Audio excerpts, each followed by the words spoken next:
지금도 많은 분들은 내가 지금보다 더 멋진 삶을 살기를 꿈꾸는데, 그러기 위해서는 로또 복권의 1등에 당첨이 되는 엄청난 계기 같은 기적적인 사건이 있어야 된다고 생각합니다.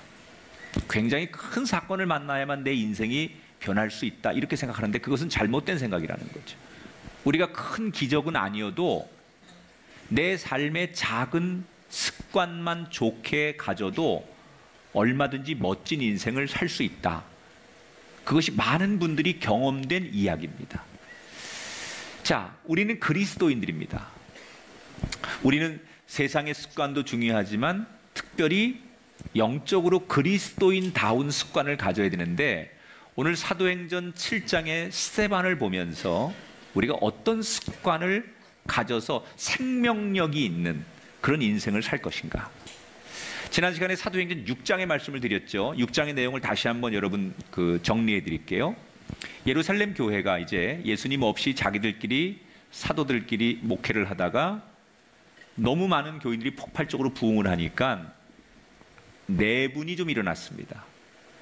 그래서 그 문제를 해결하기 위해서 사도들은 본연의 자리로 돌아가고 교인들 가운데 7명의 지도자를 뽑아서 소위 재정적인 문제, 또 구제하는 문제, 이런 문제를 교인들이 맡아서 감당하기로 하지요.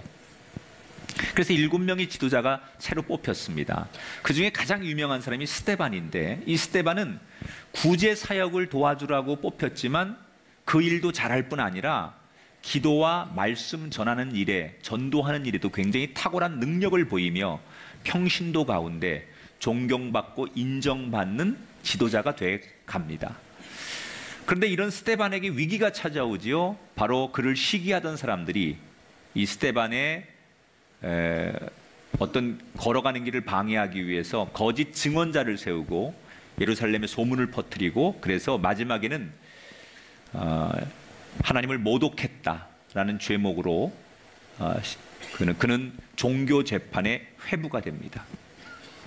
이 종교 재판은 원래 이 스데반을 죽이려고 하는 게 목적이었기 때문에 절차, 과정 이런 거 다 생략하고 오로지 그를 죽이기 위해 재판을 몰고 갑니다. 그래서 재판이 진행될수록 스데반은 점점점 자기가 불리해지는 것을 알게 되죠. 이게 지난 시간까지의 설교 내용이었어요.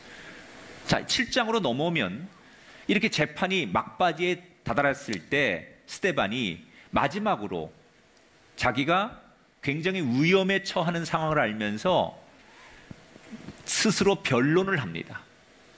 그런데 이 변론이 어떤 변론이냐면 설교를 하죠. 그래서 이것을 유명한 공회 설교라고 해요. 그 공회원들, 재판관들 앞에서 했다 해서 공회 설교라고 하는데, 변론을 그냥 나 억울하다 법적으로 그렇게 항의하는 게 아니라 말씀을 가지고 설교를 통해서 자기 자신을 변론하는 내용이 오늘 성경에 등장합니다.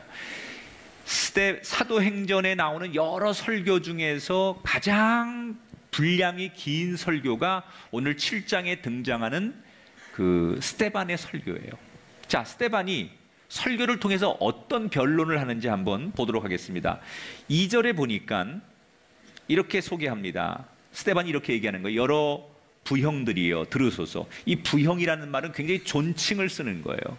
자기를 죽이려고 하는 재판관들 앞에서도 이렇게 어른들로서 예우하고 그분들을 이렇게 존경한다, 이런 뜻으로 부르는 얘기예요. 그러니까 죄는 미워해도 죄인은 미워하지 않으려고 하는 스데반의 이 태도를 보여주는 거죠. 그러면서 뭐라고 하느냐? 우리 조상 아브라함이 하란에 있기 전 메소포다미아에 있을 때 영광의 하나님이 그에게 보여 이르시되라는 말을 합니다. 자, 무슨 얘기냐면 스데반이 구약의 역사, 인물들을 이 재판관들 앞에서 하나하나 꺼내서 설명을 하기 시작해요.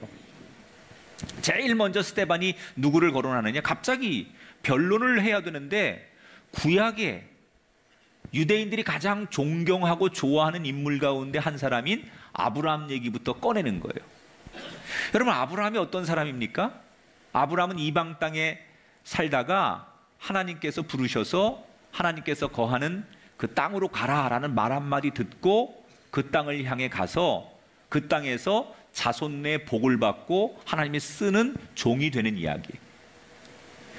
성경에는 7장에 굉장히 장황하게 나오는데 이걸 제가 최대한 요약해 드리는 거예요. 아브라함은 순종해서 복을 받은 사람이었죠. 그 다음에 두 번째로 이 스데반이 요셉 얘기를 꺼내요.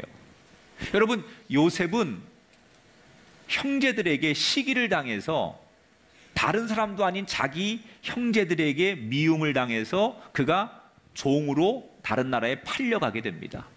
그런데 나중에 여러 가지 어려움을 겪다가 애굽의 국무총리가 되고 자기 고향에 흉년이 들었을 때 그 부모 형제들 70명을 다 애굽으로 이민을 시키잖아요. 그러면서 마지막에 요셉이 뭐라고 고백하느냐? 내가 겪은 모든 일을 그때는 몰랐지만 지나고 보니 다 하나님의 은혜였다 말했던 사람이 요셉이에요. 그리고 나서 곧바로 스데반이 다시 모세 얘기를 꺼냅니다. 모세는 어떤 사람입니까? 나일강에 부모가 키울 수 없으니까 떠내려가던 사람을 하나님께서 도우셔서 극적으로 건짐받아 죽을 수밖에 없는 사람이 산 사람이 모세예요. 결국 하나님의 건지심을 통해서 이스라엘을 구원하는 지도자가 됐지요. 이 모세 얘기를 끝내자마자 스데반이 그렇게 이스라엘 백성들이 아브라함을 통해 요셉을 통해 또는 모세를 통해 큰 은혜를 받았지만 그런 하나님의 은혜 앞에 범죄하고 순종하지 않지만 하나님은 그런 이스라엘 백성들을 버리지 않고 가나안 땅에 들어가게 하시고 다윗을 통해서 나라를 만드시고 그리고 솔로몬을 통해서 하나님의 은혜로운 성전을 짓게 하지 않았느냐. 이게 지금 구약에 나오는 이스라엘의 역사예요. 그 이야기를 스데반이 지금 재판받다 말고 변론 시간에 이 이야기를 사람들에게 구체적으로 하는 거예요. 재판관들 앞에. 아니, 왜 스데반은 재판을 받다 말고 법적인 공방을 하고 법적인 변론을 해야 되는데 뜬금없이 구약의 이야기를 꺼내서 구약의 인물들을 가지고 사람들에게 설교를 한 걸까? 지금 이 공회원들은 구약의 율법을 굉장히 신봉하는 사람들이에요. 그래서 구약에 대해서는 누구보다도 잘 아는 전문가라고 생각하는 사람들이에요. 그래서 그들이 제일 좋아하는 구약의 인물을 통해서 하나님이 우리에게 말씀하시고자 하는 것을 스데반은 전하고 싶었던 거예요. 자, 스데반은 이렇게 아브라함의 이야기, 요셉의 이야기, 모세의 이야기, 다윗의 이야기, 솔로몬의 이야기를 쭉 꺼내면서 그 내용을, 구약의 내용을 쭉 정리하면서 뭘 말하려고 했던 것일까? 대표적으로 9절에 보면 이런 말이 있어요. 하나님께서 그와 함께 계셨다. 46절에 가면 이런 말을 합니다. 다윗이 하나님 앞에서 은혜를 받았다. 여러분, 지금 유대인들이 그렇게 자랑하고 존경하는 아브라함, 요셉, 모세, 다윗, 솔로몬, 이 모든 사람들이 그렇게 잘 될 수 있었던 것은 그들이 탁월해서가 아니라 온전히 하나님의 은혜였기 때문이다. 스데반은 그 얘기를 해주고 싶은 거예요. 너희들이 그렇게 존경하고 우러러보는 너희들의 조상들, 그 아브라함으로부터 시작해서 다윗과 솔로몬까지 그들이 한 시대에 영웅이 되고 그들이 대단한 인물이 된 것은 그들이 탁월하고 똑똑하고 잘나서가 아니라 하나님이 그들과 함께 하셨기 때문에, 은혜를 입었기 때문에 위대할 수 있었다. 이 얘기를 하는 거예요. 저는 여기서 이 스데반이 구약의 인물들을 쭉 공회원들에게 설명하는 이 얘기를 통해서 큰 은혜와 영감을 얻었어요. 그게 뭐냐면, 첫 번째는 아브라함도 그랬고 요셉도 그랬고 나머지 모든 인물들도 마찬가지예요. 다윗, 모세 다 마찬가지예요. 하나님이 부르시기 전에는 이 사람들이 무명이었어요. 아무것도 아니었어요. 이방 땅에 살고 있었고 그저 가족들에게나 그 주변 몇 사람들에게나 알려진 사람이었지, 그들이 세상에 모든 사람들이 알만한 사람들이 아니었어요. 하나님이 부르시기 전에는 잘 먹고 잘 살고 사업은 잘 됐을지 몰라도 그들의 인생은 아무것도 아니었습니다. 그런데 하나님이 그들을 부르시는 순간부터 비로소 아브라함이 아브라함 되고 요셉이 요셉 되고 다윗이 다윗 되더라는 거예요. 이 얘기는 우리에게도 해당되는 얘기 아니겠습니까? 우리가 진정으로 나됨은 뭐냐? 하나님의 부르심 앞에 쓰임 받을 때, 하나님이 나를 불러주실 때 비로소 내가 되는 거예요. 하나님이 나를 부르기 전까지는 아무리 세상에서 돈을 벌고 내가 이름을 떨치고 사람들 앞에 인기를 얻어도 진정한 내가 아니에요. 하나님 앞에 부르심을 받는 그 순간, 하늘의 하나님이 나를 인정하는 그 순간 비로소 나는 나 되는 거예요. 두 번째, 이 구약에 지금 스데반이 설명하는 인물들의 공통점은 사람을 왕으로 섬기지 않고 하나님을 왕으로 섬겼던 사람들이에요. 여러분, 내가 어느 왕을 섬기느냐에 따라서 자기 지위가 달라지는 거예요. 아프리카의 작은 부족의 그곳에 살면서 그 부족의 추장을 왕으로 섬기는 사람하고 거대한 미국 땅에서 사는 사람이 자기 왕을 섬기는 사람하고 다른 겁니다. 지위가 달라요. 신분이 달라요. 이 땅의 사람들이 나를 왕으로 통치하는 그 신분으로 사는 사람하고 하늘의 하나님이 나의 왕임을 인정하고 사는 사람하고는 그 지위가 껑충 뛰는 거예요. 여러분, 저와 여러분의 인생의 주인은 하나님이십니다. 우리의 왕은 하나님이십니다. 우리의 통치자는 하나님이십니다. 그때 비로소 우리의 지위가 뛰는 거예요. 이 땅에서 사람들이 다스리는 왕 앞에 군림하는, 왕이 군림하는 그런 백성이 아니라 우리는 하나님의 자녀가 되고 하나님이 나의 왕 되실 때 우리의 신분과 우리의 지위가 달라지는 거예요.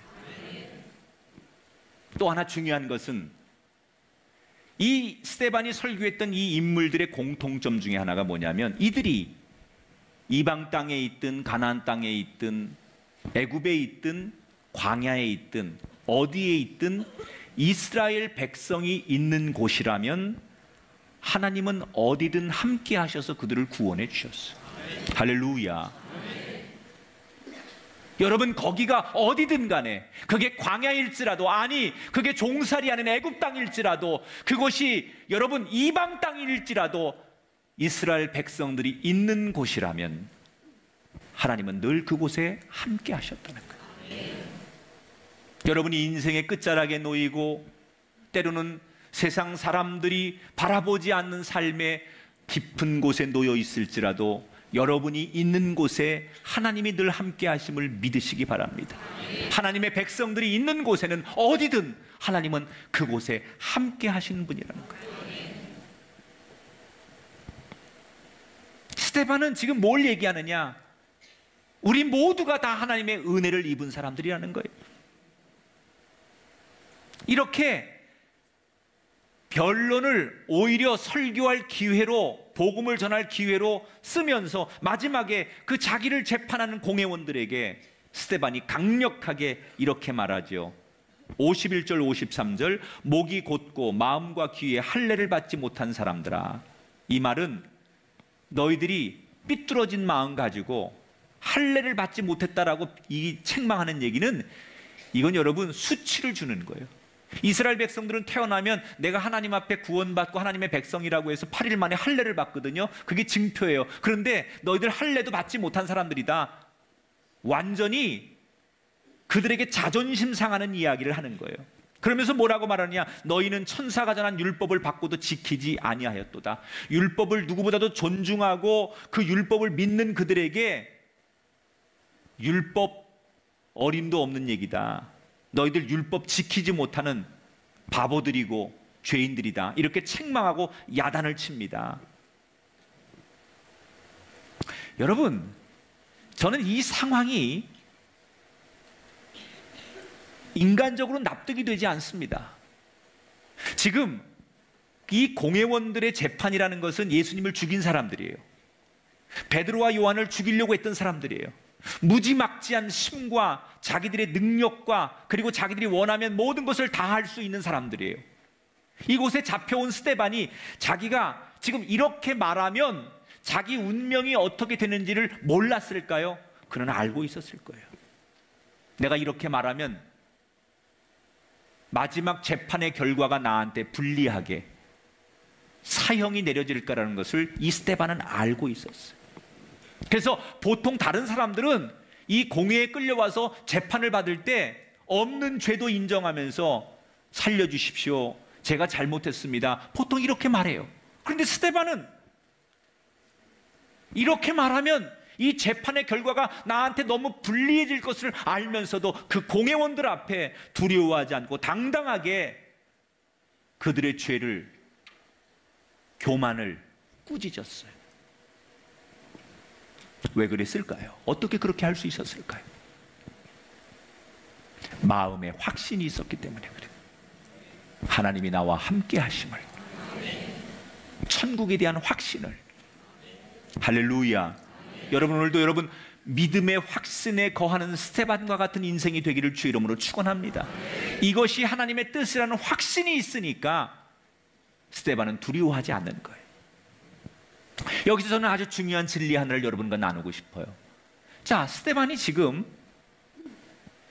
구약의 말씀을 쫙, 구약의 그 역사와 율법과 그 모든 하나님의 인도하시는 구약의 이야기를 거침없이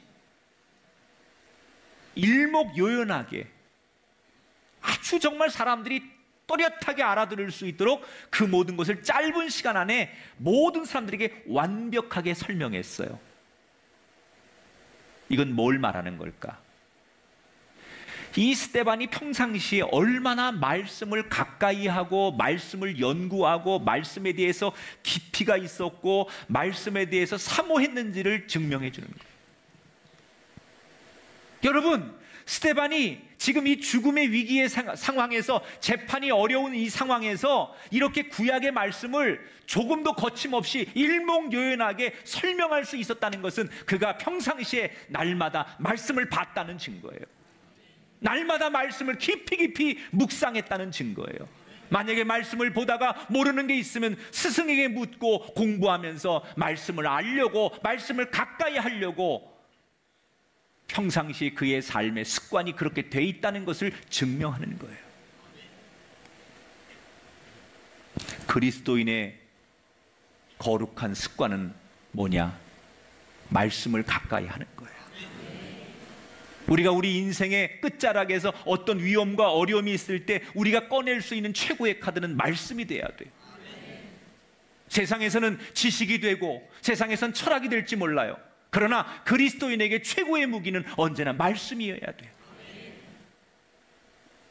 여러분, 우리가 세상에서는 공부를 좀 덜 할 수도 있습니다. 좋은 학위를 못 가질 수 있습니다. 그러나 그리스도인의 귀한 사명은, 그리스도인의 삶은 공부를 못하고 더 좋은 학교를 못 나올지라도 말씀만큼은 전문가가 돼야 돼요.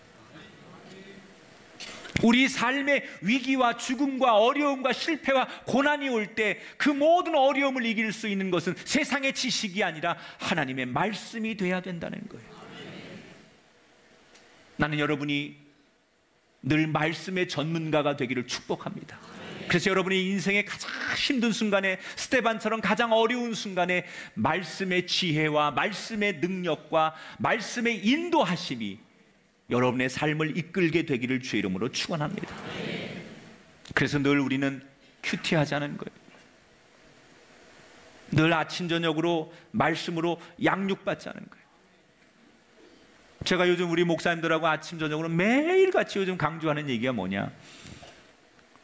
우리 목사님들이 내가 부탁하죠. 목사님, 신방 좀 줄이시고 교인들 말씀 양육 많이 해주세요. 교인들이 원하면 새벽에도 말씀 가르치는 양육 프로그램 만드시고 저녁반도 만드시고 신방들 좀 줄이고 쫓아다니지 말고 교인들을 모아서 말씀 가르쳐 주세요. 10년이 지나도 20년이 지나도 하나님의 말씀을 받지 못하고 하나님 말씀이 무슨 얘기인지 모르고 하나님이 말씀하시는데 그 말씀을 알아듣지 못하는 교인들에게 말씀을 가르치지 않으면, 말씀을 모르면, 말씀에 대한 사모함이 없으면 아무리 오랜 세월 동안 신앙생활해도 그 신앙은 어린아이의 신앙입니다. 새 가족이 오면 교회 소개하는 것 좀 덜 하더라도 말씀을 가르쳐 주십시오.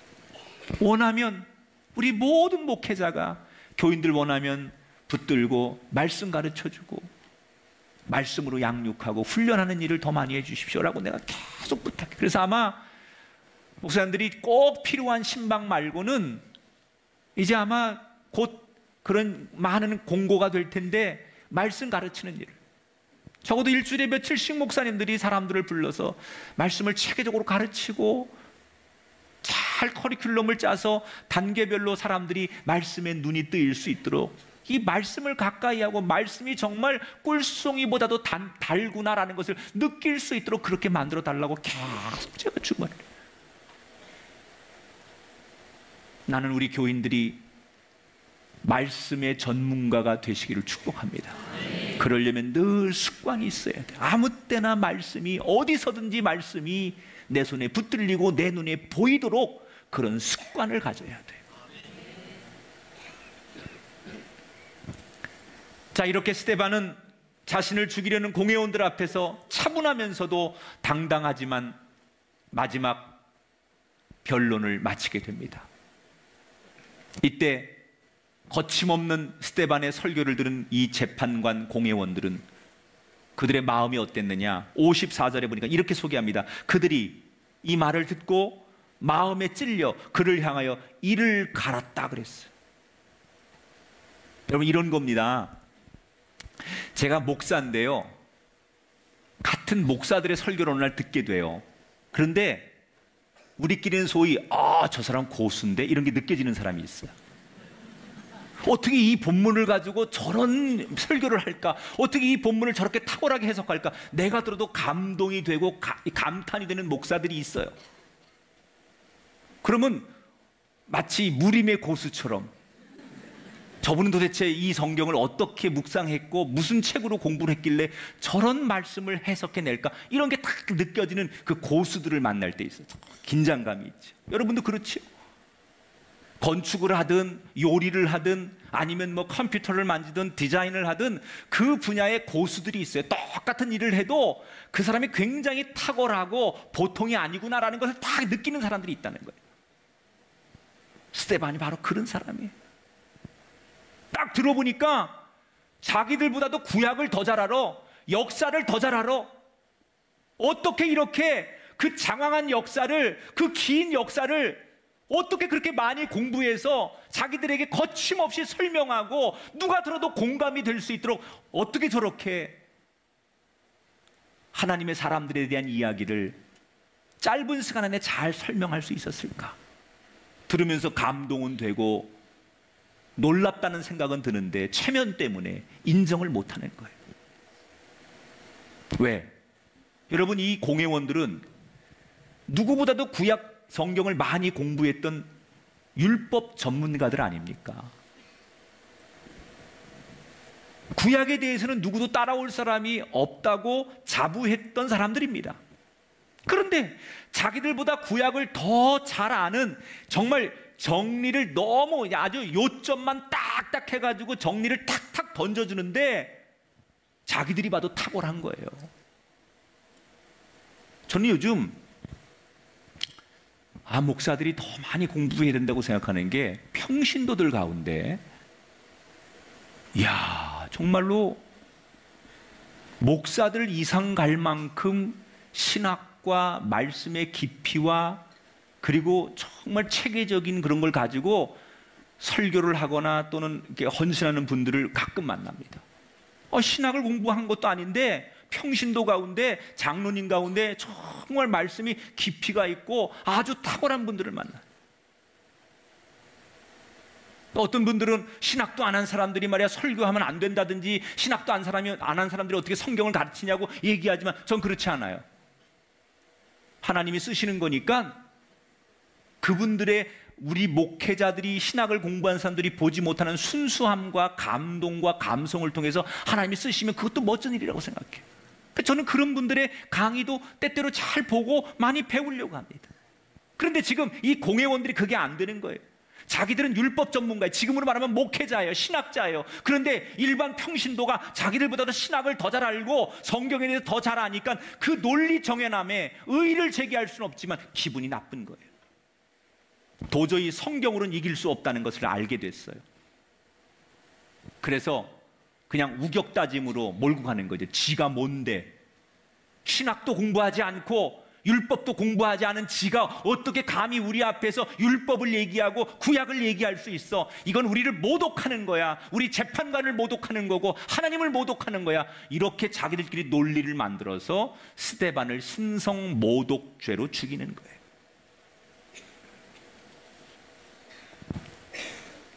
말 그대로 광기에 달아오른 공회원들, 여기저기서 고함과 분노로 저놈을 죽여야 된다고 흥분하기 시작하죠.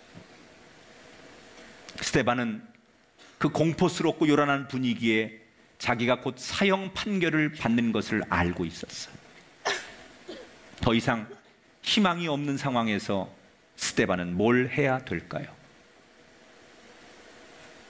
여러분이라면 이 상황에서 뭘 하시겠습니까?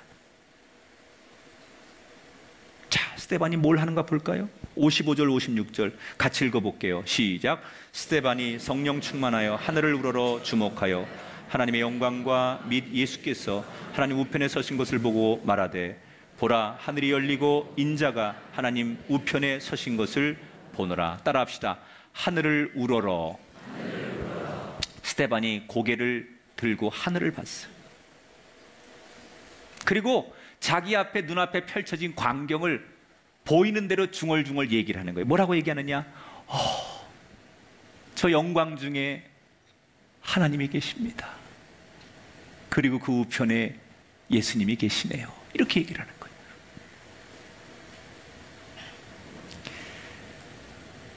여러분, 사람이 뭘 보느냐가 얼마나 중요한지 몰라요.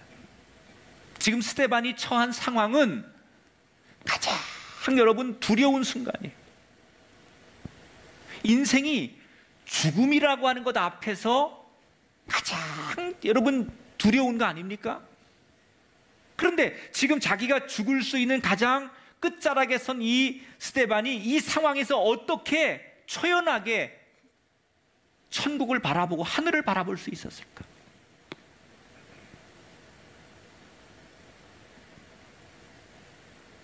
이게 바로 두 번째 우리가 배워야 될 스데반의 습관이에요. 그렇게 위기의 순간에, 그렇게 극박한 순간에도 그가 그 세상 사람을 바라보지 않고 사람들을 바라보지 않고 하늘을 우러러 봤다는 얘기는 뭐냐? 여러분, 땅을 본다는 건 자기를 본다는 얘기고 하늘을 본다는 건 하나님을 본다는 얘기예요. 우리가 땅을 보고 산다는 건 자기를 믿고 사는 거고요, 하늘을 보고 산다는 것은 하나님을 믿고 산다는 거예요.